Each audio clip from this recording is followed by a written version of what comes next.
তো দেখো আমি কিন্তু সকাল সকাল রেডি হয়ে গেছি।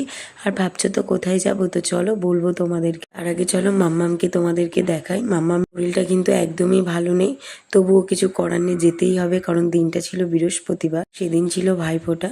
তো তোমাদের দাদা ভাই, আমি আর মাম্মাম কিন্তু বেরিয়ে পড়লাম। মাম্মামের কিন্তু কালী পুজোটা একদম ভালো কাটেনি, কারণ মাম্মামের শরীরটা অনেক খারাপ ছিল। দেখো বাড়িতে এসে কিন্তু দেখছি দাদা আমাদের জন্য এই গিফটগুলো কিনে নিয়ে এসছে। দাদাকে কিন্তু আমি এই গেঞ্জিটা দিয়েছিলাম, দাদার চেঞ্জ করতে হয়েছিল, কারণ দাদা ছোট হয়ে গেছিল। তো দাদা পরে গিয়ে কিন্তু চেঞ্জ করে নিয়ে এসেছিল। আর একটা বছর কিন্তু আমরা ওয়েট করে থাকি এই দিনটার জন্য। প্রত্যেকটা ভাই বোনের কাছেই কিন্তু একটা স্পেশাল দিন এই দিনটা। তো আমিও কিন্তু আমার দাদাকে ফোঁটাটা দিয়ে দিলাম। তো আমার দাদা আমার থেকে বড়, তাই ওকে কিন্তু আর ধান দুব আমি দিইনি, কারণ ও আমার থেকে বড়। তাই বছর ফার্স্ট টাইম কিন্তু আমি একাই দাদাকে ফোঁটা দিলাম, কারণ বোন দিতে পারবে না। ওই যে বলেছিলাম বোনেদের অসহ্য, তো বোনের ঠাকুমা শাশুড়ি মারা গেছে।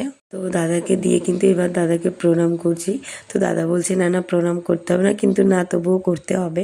দাদা আমার অনেক বড়, তো দাদাকে আমার প্রণাম করতেই হবে।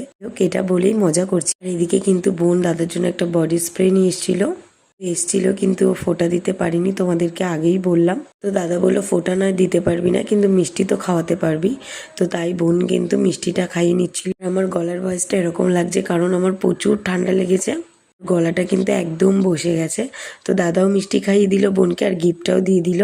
অনেক দিন পর কিন্তু তিন ভাই বোন অনেক দিন পর একসাথে হলাম। এখন যে যার মতো সংসার হয়ে গেছে, সেরকম ভাবে আর তিন ভাই বোন একসাথে হতে পারি না, কারণ দাদা চাকরি করে, ও বাড়িতে থাকে না। আর বোন কিন্তু বিয়ে হয়ে গেছে, ও যখন আসে তখন আমি যাই না, আমি যখন আসি ও আসে না। এই যে আমার ফুল লুক তোমাদের সাথে শেয়ার করলাম, আমাকে কেমন লাগছে অবশ্যই কিন্তু কমেন্ট করে জানিও। তো কিছু কিছু ফটোও তোমাদেরকে দেখালাম। এইবার কালী পুজোটা আমার একদমই ভালো কাটেনি, কারণ আমার মাম্মামের শরীরটা বড্ড খারাপ ছিল। ওকে নিয়ে আর কোনো আনন্দ সেরকম ভাবে করা হয়নি। তো বাড়িতে গেছি, আর অনেক রকম খাওয়া দাওয়া সব কিন্তু অন্য ভিডিওতে দেবো। তো চলো টাটা, দেখা হবে নতুন কোনো ভিডিও।